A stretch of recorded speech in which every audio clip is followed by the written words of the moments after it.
안녕하세요. 혹시 믿던 도끼에 발등 찍힌다는 말 아시나요? 제가 무슨 일을 당한 건 아니지만 저를 믿지 못하고 다른 사람들만 맹신하던 시댁과 남편이 저 말대로 당했거든요.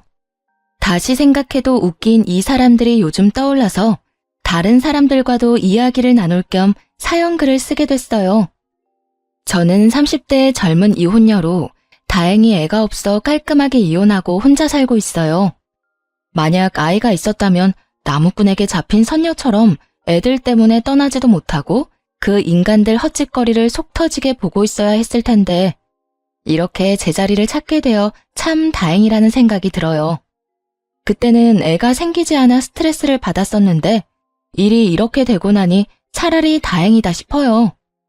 저와 남편은 평범한 부부였어요. 연애 때는 꽤 즐거웠지만 결혼 후에는 조금씩 식어가는 여느 다른 부부들과 다름없었죠. 남편과의 관계가 전처럼 뜨겁지 않다고 해서 또 남편의 애정이 점점 식어간다고 해서 그걸 마음에 안 들어 했다는 건 아니에요. 영원한 감정은 없다고 생각하거든요. 다만 사랑이 정으로 바뀌는 정도의 변화만 있을 거라고 생각했고 시댁과의 관계도 조금씩 열매가 익듯 뭔가 결실이 맺힐 거라고 믿었어요. 어떻게 남편 쪽은 그렇게 이해하고 넘어갔지만 시댁 문제는 쉽게 해결되지 않더군요. 시모에게는 신우라는 아주 강력한 아군이 있었거든요. 남편보다 3살 어린 신우는 결혼할 때부터 저에게 큰 시련을 주는 사람이었어요. 새언니, 저 투자하는 곳이 있는데 같이 해보실래요? 저한테 돈 주시면 불려서 돌려드릴게요. 저 투자 잘해요. 야, 넌 그런 건 오빠한테 먼저 이야기해야지. 새언니부터 공략하고 있어. 아가씨, 말씀은 고마운데 저는 투자를 안 좋아해요. 직접 하는 것도 아니고 남통하는 거면 더 못하겠더라고요. 신우는 처음 만났을 때부터 투자를 해보라고 권했어요. 신우가 누리는 모든 것이 투자에 성공한 결과라고 생각하면 혹할 만도 하지만 저는 직접 손대지 않은 건 믿지 못하는 성격이었거든요. 그래서 신우의 말을 따라 투자를 한 적이 없었죠. 오히려 남편과 시모에게 뭔가 수상하다고 이야기한 적도 있어요. 아가씨가 투자한다고 말한 거 조심해야 할 것 같아. 아가씨는 아가씨 돈으로 하는 거니까 문제 없지만 당신이나 어머님은 간접적으로 투자하는 거나 마찬가지잖아. 그리고 항상 수익률이 좋을 리가 없는데 아가씨는 늘 수익을 낸다니까. 아니야. 수익 떨어질 때도 있는데 얘가 파는 타이밍을 정확하게 알거든. 그리고 잃는 것보다 얻는 게 많으니까 다른 사람들도 다 동생한테 부탁하는 거지. 걔네 시댁도 걔한테 투자 부탁한다고 하더라고. 그러니까 믿어도 돼. 의문을 제기했지만 남편과 시모는 신우에게 조금씩 투자금을 맡기는 것 같더라고요. 그리고 그만큼 두 사람이 얻어가는 것도 많았죠. 엄마, 이번에 투자한 거 잘 됐어. 여기 엄마 용돈이야. 좋은 거 사 입고 맛있는 거 많이 먹어. 이혼하기 2년 전 그 해의 설 명절 때도 그랬죠. 신우가 건넨 봉투에는 무려 100만 원이라는 거금이 들어있었고 남편과 제가 준비한 봉투에는 30만 원이 들어있을 뿐이었어요. 솔직히 저는 별 생각 없었어요. 시모가 설마 돈 가지고 신우랑 우리를 차별하진 않겠지 싶었거든요. 신우에 이어 저희도 용돈 봉투를 드리려고 하는데 신우가 다시 시모에게 말했어요. 아, 그리고 엄마, 이거 한번 걸쳐봐. 엄마한테 잘 어울릴 것 같아서 사온 가방이야. 엄청 비싼 건 아닌데 그래도 이런 거 하나쯤 있어야 어디 나가서 꿀리지 않지. 비싼 건 아니었지만 그래도 몇십만 원은 하는 가방이더군요. 그런 선물을 하는 신우를 보며 참 엄마한테 잘하는 딸이네 하고 생각했었어요. 신우는 이때 결혼한 상태였는데 친정에 자주 왔었어요. 투자 덕분에 신우가 돈을 좀 잘 번다더니 신우의 시댁도 그 덕을 좀 받는지 추석이든 설이든 친정부터 보내주더군요. 자기 엄마에게 하는 것처럼 시어머니에게도 선물과 용돈 공세를 하는 모양이었어요. 뭐 돈 잘 벌면 그럴 수 있죠. 게다가 투자로 돈을 번다니 머리가 좋지 않으면 그렇게 할 수 없잖아요. 그러니 더 대단한 사람처럼 보이는 거예요. 이때만 해도 그저 신우가 돈 버는 재주를 가지고 있고 재물복을 강하게 타고났나 보다 하고 생각했어요. 그리고 당연히 그런 신우를 시모는 엄청 좋아했죠. 아유, 뭐 이런 걸 다 사와. 나는 이런 거 없어도 된다고 했잖니? 그러면서 저희가 사들고 온 과일이며 건강기능식품은 쳐다보지도 않고 저쪽으로 밀어서 치워버리더군요. 참 섭섭하긴 했지만 그렇다고 화낼 수도 없었죠. 좋은 날 굳이 화내서 뭐 하겠어요? 그런데 시모가 그런 저의 가슴에 불을 질러버렸어요. 아유, 우리 딸 데려간 집은 호강하네. 어디서 이런 복덩이 같은 며느리를 들일 수 있겠어? 돈 버는 재주도 좋아, 좋은 것도 많이 선물해줘. 어른들 공경해. 모자라는 게 하나도 없는 며느리잖아. 그러면서 저를 힐끗 보더니 말을 덧붙이시더군요. 에휴, 그에 비하면 우리 집은 이게 무슨 꼴이라니? 내가 생각했을 때 집안에 사람이 잘못 들어온 것 같아. 어떻게 저 잘난 우리 아들을 데려가 놓고 시어머니한테 이따위로밖에 못하는지. 저절로 한숨이 다 나온다. 기분이 나빴지만 못 들은 척하자 시모가 더 큰 소리로 저한테 말하더라고요.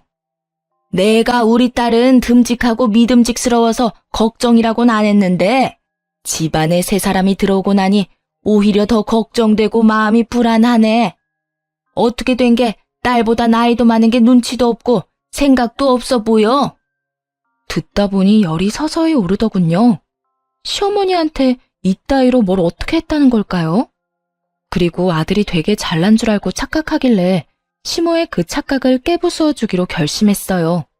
일단 시모가 끊임없이 말할 때 못 들은 척 자리에서 벌떡 일어나 소파에 앉았어요. 그리고 등을 깊숙이 기대고 편하게 앉은 다음 오른쪽 다리를 왼쪽 허벅지 위에 걸치고 핸드폰을 꺼내서 게임을 켰죠. 제사 음식을 하는 중에 이런 행동을 하니 시모가 당황해하면서 저한테 소리를 꽥 질렀어요. 야, 너 뭐 하는 거야? 지금 네 욕 좀 했다고 열받아서 그래? 그럼 처음부터 잘하지 그랬어. 당장 안 튀어와? 뭘 잘했다고 거기서 게임이나 하고 있어? 어머님, 저한테 많은 거 바라지 마세요. 지금 저 어머님의 그 잘난 아들이 처갓집에 있을 때와 똑같이 있는 거니까요. 처갓집에 있는 내내 손가락 하나 까딱 안 하는 게 바로 어머님 아들이거든요. 장인 장모가 아무리 힘든 일을 하고 있어도 말이에요. 뭐? 앞으로 어머님의 자랑스러운 아드님이 처갓집에서 하는 거랑 아주 똑같이 제가 어머님한테 해드릴 테니까 걱정하지 마세요. 그러면 어머님도 별다른 불만 없으실 거 아니에요. 그러면서 더 느긋하게 다리를 꼬고 시모와 남편을 삐딱하게 쳐다보며 말했죠. 그랬더니 남편 놈 얼굴이 새빨갛게 변하더군요. 내가 언제 처갓집에서 그랬어. 거기서 편하게 있었던 건 줄 알아? 나도 불편한데 참고 있었다고. 너무 불편해서 이런 자세로 푹 쉬다 왔어? 하긴 우리 집에는 너한테 뭐 시키는 사람 아무도 없잖아. 그런데 나는 요리도 하고 청소도 하고 어머님 심부름도 하고 있는데 왜 욕을 먹지? 제 말에 시모가 부들부들 떨더군요. 그때 신우가 나섰어요. 언니, 그런 식으로 받아들이지 마요. 여태껏 나랑 손발 맞춰서 해오다가 새언니랑 같이 하다 보니 엄마가 아직 익숙하지 않아서 그래요. 어쩌겠어요. 엄마도 편한 사람이 좋은 거죠. 신우의 말을 듣고는 옳다구나 싶었어요. 이참에 아주 쏙 빠져버릴 수 있는 좋은 기회라고 생각했거든요. 그래서 시모에게 말했죠. 어머, 그래요? 어머님, 아가씨가 그렇게 좋고 믿음직스러우셨군요. 그러면 그냥 아가씨랑 제사상 계속 차리는 건 어떠세요? 제가 빠져드릴게요. 괜히 이렇게 끼어있는 것도 눈치 없어 보이고 좋은 자리에 못난 며느리가 껴서 뭐 하겠어요. 그쵸? 넌 며느리가 돼서 일도 안 하겠다는 뜻이야? 어떻게 그런 말을 함부로 할 수가 있어? 머리가 제대로 달리긴 했니? 생각이란 걸 하긴 하는 거야. 어떻게든 일 안 하고 싶어서 수쓰는 거 보니 아주 싹수가 노랗네. 그런 식으로 몰아가시려고요? 어머님이 먼저 저랑 아가씨 비교하셨잖아요. 그렇다고 제가 일을 안 했어요? 일하고도 욕 얻어먹는 게 그리 기분 좋지 않으니까 빠져드린다고요. 결국 그날은 완전히 파탄나 버렸어요. 솔직히 제 입장에서는 아주 홀가분했죠. 시댁의 이 차별하는 분위기를 어떻게든 한번 정리하긴 해야 했거든요. 신우가 돈 잘 버는 건 잘 버는 건데 그렇다고 저희가 자식으로서의 도리를 못하고 있는 건 아니잖아요. 저희도 충분히 성의를 보이고 최대한 잘하려고 노력을 하고 있는데 시모가 저런 식으로 색안경을 끼고 본다든가 신우에게만 콩깍지가 씌어서 저희를 아주 쭉정이로 본다든가 하면 안 되는 거죠. 사실 남편이 나서서 이런 분위기를 끊어줬어야 했어요. 하지만 남편놈은 그런 걸 할 줄 모르는 건지 아니면 하기 싫은 건지 아예 못 본 척하며 간섭조차 안 하더군요. 그래서 이왕 이렇게 된 김에 저도 마지막으로 폭탄 하나 더 터뜨렸어요. 이미 제 행동과 말들로 시모의 속이 상할 대로 상했을 테니 확인 사살을 시켜버리는 게 나을 것 같았거든요. 그래야 이 상황에서 저한테 화내는 게 왜 잘못된 건지 알 테니까 말이죠. 그리고 용돈 적게 드리는 것 때문에 저랑 아가씨랑 비교하지 마세요. 애초에 비교할 상대가 잘못됐거든요. 시모는 그게 무슨 소리인지 몰라 어리둥절해 하더군요. 제가 뭘 터뜨리려는지 알고 있는 남편놈은 얼굴을 일그러뜨렸고요. 그 모습을 동시에 보면서 곧 터질 폭탄을 기대하는 마음으로 시모에게 말했어요. 어머님께 드리는 용돈 전부 남편 지갑에서 나온 거예요. 저는 그 용돈과 관련해서 어떤 것도 터치한 적 없어요. 액수조차 남편이 정했죠. 그러니까 따지고 싶다면 남편과 아가씨를 비교하세요. 그래야 맞는 거예요. 저는 어머님이 비교하시는데 끼일 사람이 아니라고요. 그게 무슨 소리냐, 얘? 이게 무슨 소리야? 내 용돈을 그럼 네가 주는 거야? 여태 네 동생이 엄마한테 100만 원씩 주는 동안 넌 30만 원만 준 거냐고. 100만 원이건 30만 원이건 마음이 중요한 건데 시모는 그 마음의 크기가 다르게 느껴졌나 봐요. 왜 넌 잘나가는 동생만큼 용돈 못 주냐고 따져봐야 부하만 치밀게 할 텐데 결국은 그렇게 이야기를 하는 바람에 돈을 잘 못 버는 남편놈의 화만 돋우었죠. 당신은 왜 그런 이야기를 해? 우리가 같이 준비한 거라고 말하기로 했잖아. 그럼 내가 지금 뭐가 되냐고? 동생이 100만 원 낼 때 30만 원 낸 오빠가 된 거지. 그렇다고 그게 내 탓이야? 본인 부모님 각자 챙기자고 한 건 당신이야. 솔직히 내가 어머님한테 돈 가지고 구박받고 있으면 당신이 나서서 아니라고 말해줬어야 하는 거 아니야? 그건 내가 나서기도 전에 당신이 분위기를 후리니까 그래서 내가 말 못한 거지. 안 하려고 그런 건 아니었어. 거짓말 좀 작작 해라. 그럼 지금 나한테 왜 화내는데? 나한테 화낼 게 아니라 미안하다고 사과해야 하는 거 아니야? 당신도 가만 보면 진짜 어이없어. 애먼 사람 욕먹게 만들어 놓고. 결국 남편놈은 시모가 보는 앞에서 저에게 혼났죠. 시모도 많이 섭섭했는지 그런 남편을 두둔해주지도 않았어요. 오히려 저와의 말다툼이 끝나자마자 남편놈에게 더 큰 화를 내더라고요. 너는 그런 중요한 이야기를 안 하면 어떡해? 내가 그걸 알았으면 며느리한테 아쉬운 소리를 했겠어? 괜히 사람 잡게 만들고 말이야. 그럼 친정에는 대체 얼마를 주는 거야? 그 물음에 남편이 더 사색이 됐어요. 그럴 수밖에 없었죠. 저는 친정 부모님 용돈 드리는데 야박한 사람은 아니거든요. 집 살 때 돈을 보태주셔서 용돈이라도 최대한 많이 드리려고 노력하고 있었거든요. 제가 입을 열려고 하자 남편놈이 막아서더군요. 엄마가 그것까지 알아서 뭐해? 처갓집에는 와이프가 알아서 드리고 있다는 것만 알면 되지. 설마 양가에 주는 돈이 다르다는 거야? 네. 저는 명절 때 친정에 100만 원씩 드려요. 매달 용돈도 30만 원씩은 드리고요. 아가씨만큼 많이 드리지는 못해도 최대한 성의는 보이고 있어요. 결국 친정에 드리는 용돈 액수를 알고 나서 시모는 완전히 뻥 터지고 말았어요. 사실 액수가 너무 많이 차이 나잖아요. 게다가 남편보다 제가 더 많이 버는 것도 아니었거든요. 월급이 딱 100만 원 정도만 차이 나는 걸 시모도 알고 있었고요.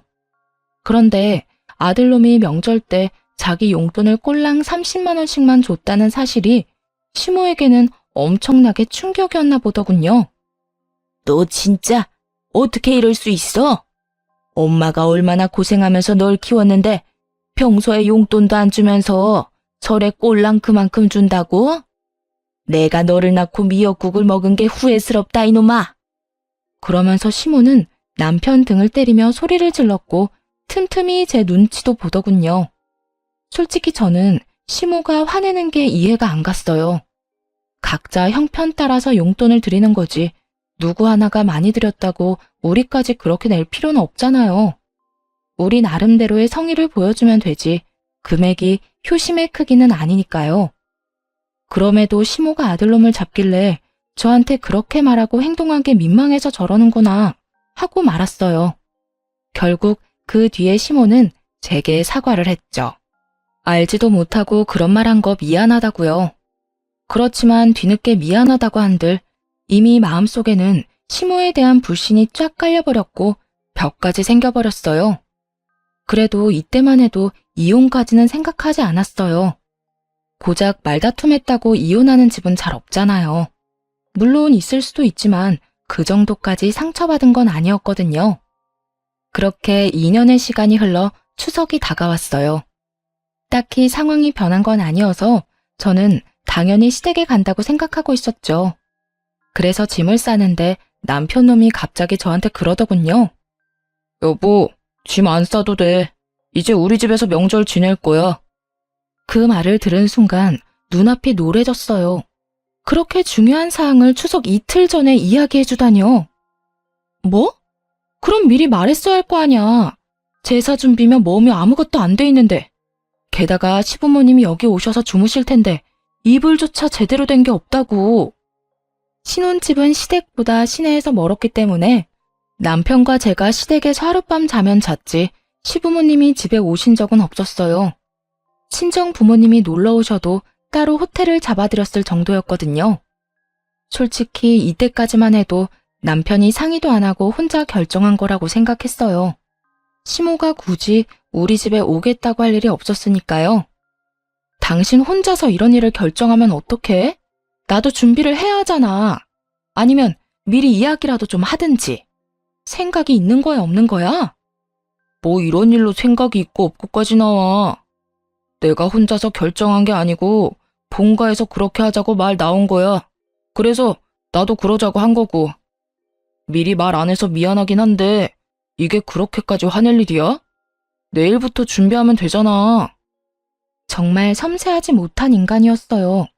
추석인데 음식 준비만 하면 끝나나요? 이놈 눈에는 이쪽 저쪽 어질러진 방이며 널브러진 집기들은 보이지 않는가 보더군요. 어느 세월에 그걸 다 치우고 정리를 할 것이며 또 어느 세월에 명절 음식을 다 하겠냐고요. 답답하고 열받아서 탁자 의자에 한참을 멍하니 앉아 있었어요. 빨리 뭐라도 시작해야 하는데 어디서부터 손대야 할지 막막했거든요. 그런데 시모에게서 연락이 왔어요. 네, 어머님. 그래. 예. 우리 너희 집 가서 추석 지내기로 한 거 들었지? 네, 방금 들었어요. 오늘요. 아이고, 이놈이네. 그럴 줄 알았어. 미리 내가 말하겠다고 해도 굳이 지가 이야기하겠다더니. 그래, 요리는 걱정하지 마라. 내가 다 해갈게. 갑작스럽게 자상해진 시모의 말에 약간 싸했어요. 이건 정말 본능적으로 느낀 건데 뭔가 이상했거든요. 저렇게 따뜻하고 부드러운 말을 할 사람이 아닌데 그래서 일단 알겠다고 하고 시댁 식구를 기다렸죠. 그런데 신우도 전에 비해서 너무 부드러워졌더군요. 마지막으로 만나고 불과 반년이 지났을 뿐인데 말이에요. 새언니, 잘 지내셨어요? 어머, 집이 깨끗하네요. 저희 온다고 너무 무리한 건 아니죠? 오빠가 미리 이야기 안 했다는데 죄송해요. 이렇게 말할 정도였다니까요. 역시 뭔가 이상하다 싶었는데 그날 저녁 그 이유를 알게 됐어요. 여보, 당신한테 할 말이 있는데. 그러면서 남편이 신우와 함께 작은 방으로 들어왔어요. 안방은 시부모님 지내시라고 내드렸고 저와 남편이 작은 방에서 자기로 했거든요. 신우는 곧 돌아갈 예정이었고요. 남편이 신우와 함께 들어오는 모습을 보자 뭔가 불길한 예감이 들었어요. 그것도 할 말이 있다니 도대체 무슨 말일까 싶었는데 정말 예상 외의 말을 꺼냈어요. 혹시 우리 본가랑 합가하는 건 어때? 부모님을 우리 집으로 오시라고 하고 싶은데 괜찮을까? 갑자기 합가라니? 이렇게 아무 상의도 없이? 놀라기도 했고 당황스러워서 제 표정이 나빠지자 신우가 급히 말하더군요. 새언니, 사실 우리 엄마가 지금 좀 아파요. 엄청 심한 건 아니지만요. 아빠랑 두 분이서만 지내시는데 봐줄 사람도 없고 걱정이 많이 돼서 정말 미안하지만 새언니한테 부탁해보는 거예요. 시모가 아프다는 이야기를 들으니 마음이 좀 누그러지더군요. 사람이 아프다는데 또 모질게 굴 수는 없는 노릇이니까요. 아무리 저한테 잘해주지 않은 시모라도 남편의 어머니이고 남편과 함께 사는 동안은 시부모까지 케어하는 것도 며느리의 도리 같았어요. 물론 시모를 모시는 건 죽기보다 싫었지만 어쩌겠어요. 그런데 생각하다 보니 궁금한 점이 생겨서 남편에게 물었어요. 그런데 왜 우리 집으로 오시라고 해? 차라리 우리가 어머니네로 들어가는 게 낫지 않아? 우리 집보다 시내 쪽에 사시니까 병원도 더 가깝고 집도 훨씬 크잖아. 아무리 생각해도 합가하려면 그쪽 집으로 우리가 가는 게 나을 텐데. 그렇게 말하자 남편과 신우의 표정이 약간 묘하게 변하더군요. 뭐랄까, 무언가를 숨긴 듯 난감한 표정이라고나 할까요? 여보, 그게 사실은 얼마 전에 엄마가 이사를 하셨거든. 좀 멀리 외곽 쪽으로 나갔는데 평수도 줄고 집 상태도 그렇게 좋지 않더라고. 그래서 엄마 몸이 더 안 좋아질까봐 우리 집에서 모시자고 한 거야. 뭐? 예전 시댁이 얼마나 좋은 집이었는데 시내랑 가까워서 집값도 비쌀 텐데 그런데 그 집을 팔았다고? 도대체 왜? 사실 엄마가 돈 쓸 곳이 좀 있어서 집 팔아서 좀 작은 곳으로 가셨어. 그런데 갑자기 아프게 될 줄 누가 알았겠어. 물론 집 판 돈으로 병원비도 좀 냈지. 하기야 병이 사람과 상황을 가리면서 오는 게 아니잖아요. 나도 모르게 병에 걸리는 것인데 안 좋은 시기에 그렇게 되는 경우도 많긴 하죠. 주변의 이야기를 들어봐도 꼭 나쁜 상황과 나쁜 일이 겹치더라고요. 이때까지는 당연히 시모도 그런 상황인 줄로만 알았죠. 그럼 어머님은 지금 정확히 어디가 아프신 거야? 그게 암이시래. 그래도 엄청 심한 건 아니고 일기라서 그냥 통원 치료를 해도 괜찮다고 하던데. 따로 암에 걸려본 적도 없고 주변에도 암에 걸린 사람이 없어서 남편이 그렇게 말하니 그런가 보다 했죠. 그래서 결국 합가를 허락할 수밖에 없었어요. 시댁 집은 그대로 놔두고 오실 테니 몸 상태가 좋아지면 다시 돌아가실 거라고 생각했거든요. 일기면 생존율도 높고 거의 정상처럼 지내는 분들도 많으니까요. 그렇게 저와 남편 그리고 시부모님의 합가가 시작됐어요. 생각보다 신경 쓸 건 많이 없었어요. 시모가 웬일로 까다롭게 굴지 않고 평상시와 다르게 굉장히 잘 대해주더라고요. 그래서 그런 생각이 들었어요. 사람이 죽을 때가 되거나 많이 아프면 변한다더니 그래서 시모가 변했나 보다. 그런데 시간이 지날수록 뭔가가 이상한 거예요. 아무리 봐도 시모가 아픈 사람처럼 보이지 않더라고요. 병원에 다니면 약도 엄청 많이 받아오고 언제쯤 진료받는다고 할 법한데 그런 이야기를 저한테 한 번도 해준 적이 없었어요. 하다못해 약봉지도 들고 온 적이 없고요. 시모가 지내는 안방을 청소할 때조차 약봉지를 발견한 적이 없었다니까요. 또 보험회사에 낼 서류도 보이지 않았고요. 그 중에서도 가장 수상한 건 시모가 저하고는 단 한 번도 병원에 같이 간 적이 없다는 사실이에요. 솔직히 아픈 시모가 우리 집에 와서 지낸다고 했을 때 병시중을 들어야겠구나 싶어 내심 막막했거든요. 그런데 시모는 저한테 자기 병시중을 들라고 절대 안 하더라고요. 병원에는 무조건 남편이나 신우와 함께 갔고요. 그러던 어느 날 집에 도착했는데 안방에서 큰 소리가 나더군요. 언성이 너무 높아 제대로 이야기가 들리지 않아서 방문을 벌컥 열고 들어갔어요. 어머님, 아가씨, 이게 웬 소란이에요? 무슨 일 있어요? 제가 들어가자마자 두 사람이 정말로 짠 듯이 싸움을 뚝 그만두더군요. 그러면서 마치 싸운 적도 없다는 듯 저한테 그랬어요. 세아가 아무것도 아니다. 그냥 잠깐 할 얘기가 있었는데 언성이 좀 높아졌나 보구나. 맞아요, 새언니. 별거 아니에요. 그럼 전 먼저 가볼게요. 그렇게 찝찝함을 남기고 신우가 떠나고 시무는 정말 아무 일 없었다는 듯이 지냈어요. 그런데 그 뒤로 이상한 일이 벌어졌어요.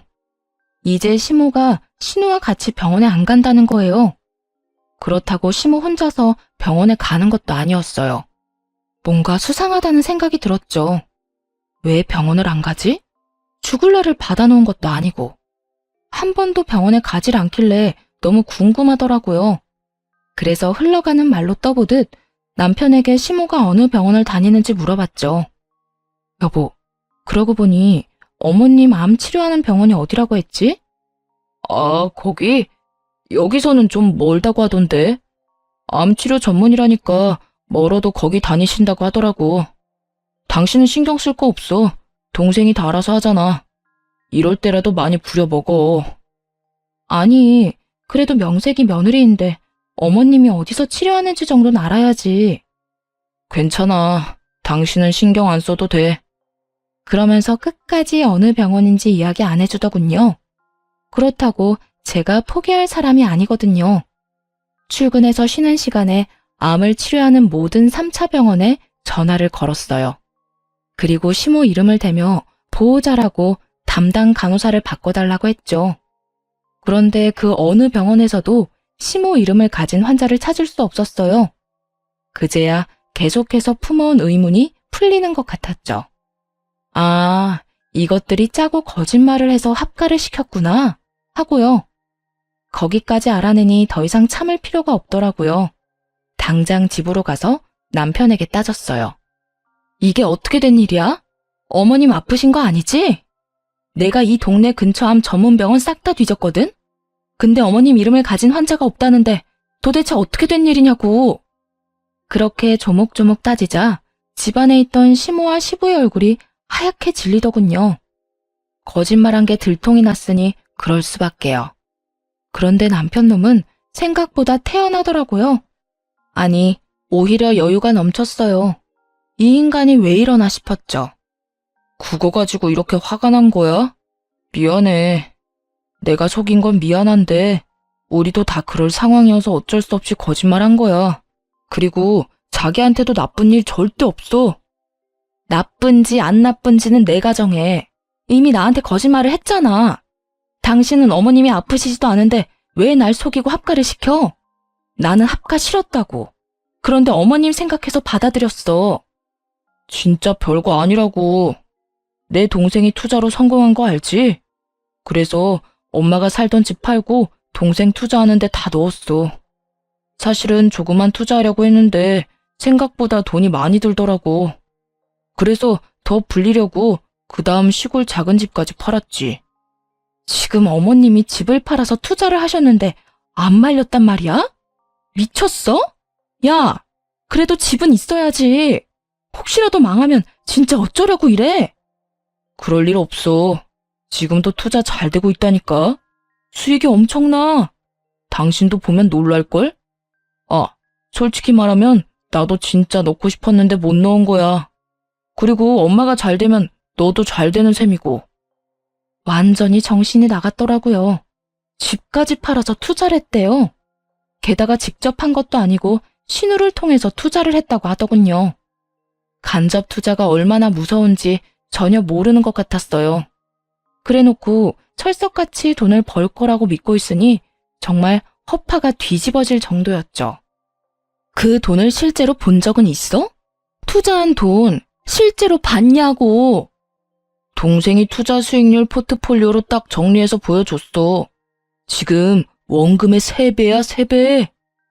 신나하는 꼴을 보아하니 자긴 못했다고 하지만 남편 돈도 들어간 것 같았어요. 이 집 식구들이 단체로 미쳤나 싶었죠. 완전히 정신을 놨구나. 안 되겠다. 우리 이혼하자. 나 이런 꼴 보면서는 못 살아. 이게 뭐야? 가족들이 다들 투자에 미쳐서. 뭐? 집을 팔아? 암이라고 거짓말하고 합가를 해? 와. 머리가 하도 지끈거려서 한 손으로 꾹꾹 눌렀어요.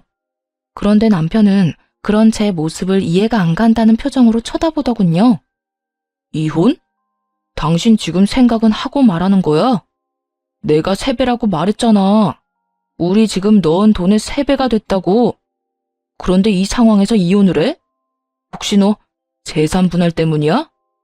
먼 눈에는 뭐만 보인다고. 이혼하자는데 재산 분할 이야기부터 꺼내다니. 이놈도 참 돈 밝히고 야가 빠졌더라고요. 재산 분할은 개뿔. 그냥 너 다 가져. 나는 그냥 여기서 빠져나가고 싶은 것뿐이니까. 이해가 안 되잖아. 투자가 잘 돼서 동생이 매번 집에 비싼 물건을 가지고 온 거 기억 안 나? 우리 엄마한테 용돈 100만 원씩 주고 명품들 선물하는 모습 못 봤냐고. 봤지? 그런데 그게 이거랑 뭔 상관인데? 나는 당신네가 돈을 얼마를 벌든 뭘 하든 상관없어. 나한테 내 가정에 피해만 안 준다면. 그런데 네가 의도적으로 거짓말하고 날 속였잖아. 투자에 미쳐서 어머님 아프지도 않은데 거짓말하고 합가시킨 거 잊었어? 그거는 어쩔 수 없는 상황 때문이라고 했잖아. 엄마가 집 다 팔고 투자할 줄 누가 알았겠냐고. 나도 어쩔 수 없었어. 그래, 어쩔 수 없었겠지. 그래도 사고 쳐놓고 나한테 짐 떠밀듯이 들이밀면 안 되는 거잖아. 너무나 화가 나서 그저 멀뚱멀뚱 이쪽만 바라보던 시모에게 톡 쏘아붙였어요. 어머님도 그래요. 아가씨가 그렇게 좋고 믿음직스러우면 아가씨 집으로 가셨으면 되잖아요. 왜 저희 집에 오셨어요? 웃기지도 않은 거짓말까지 하면서. 그게 나도 딸 집에 가보려고 했지. 그런데 딸이 자기네 집에 시부모님이 와 계신다고 해서 그래서 못 간 거야. 그리고 내가 속인 건 미안한데 그렇다고 잘못한 건 아니지. 시어머니로서 이 정도 며느리에게 요구할 수 있는 거 아니야?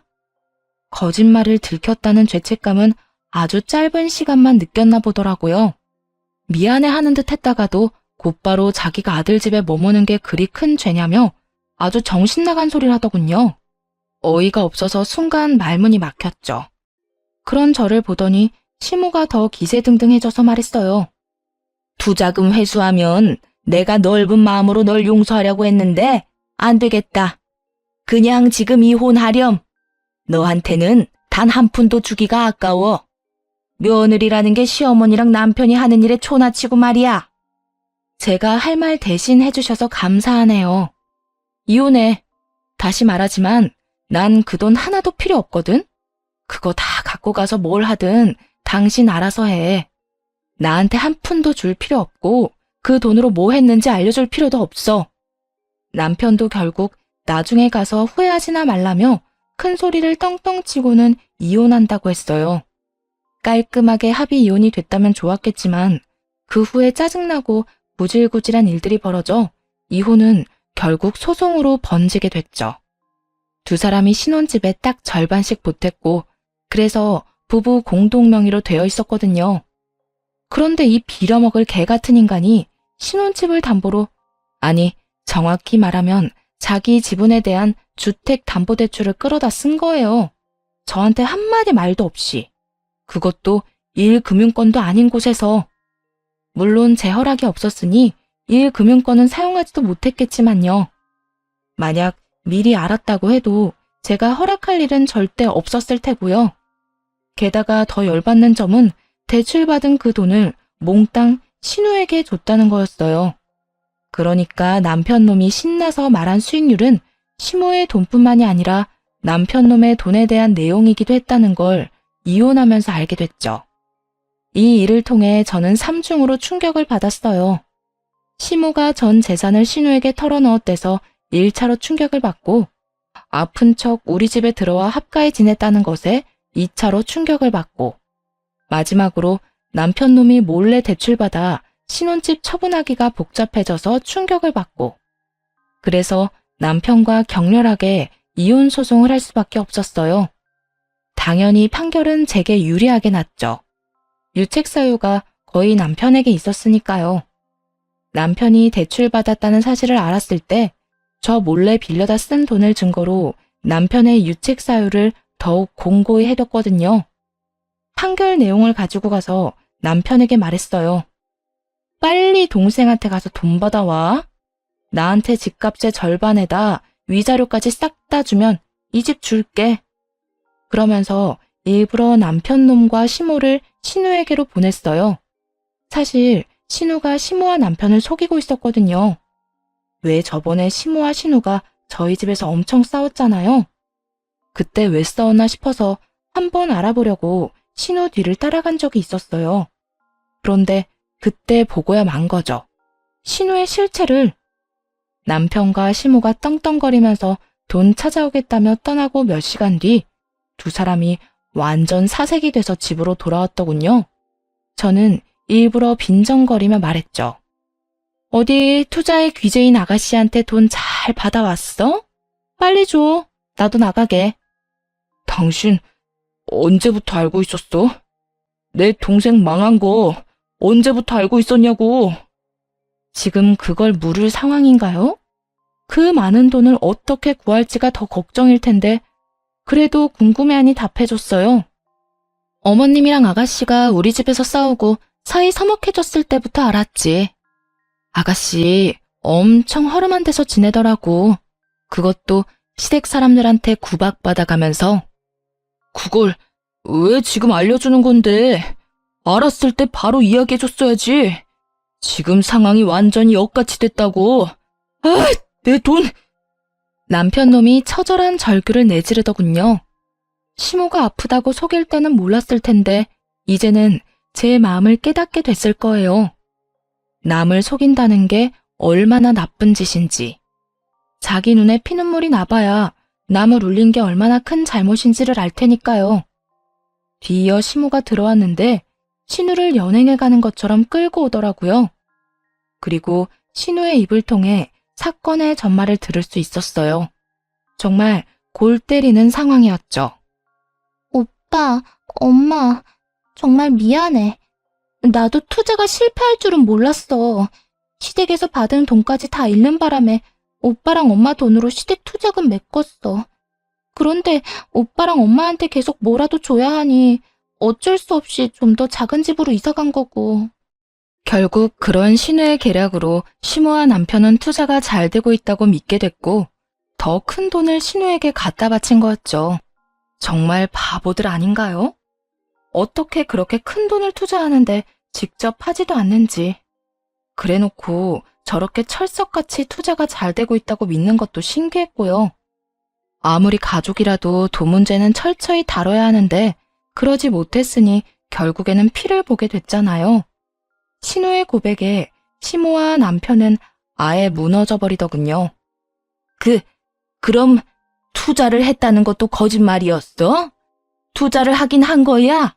어떻게 된 건데? 엄마 돈은 다 어디로 갔어? 내 돈으로 설마 너희 시댁 투자금 다 물려준 건 아니지? 투자가 조금이라도 되긴 한 거지. 엄마, 미안해. 시댁에서 준 투자금이 엄청 많았어. 그래서 엄마가 집 팔아서 준 돈만으로는 다 갚을 수가 없어서 오빠한테까지 손을 벌리게 된 거야.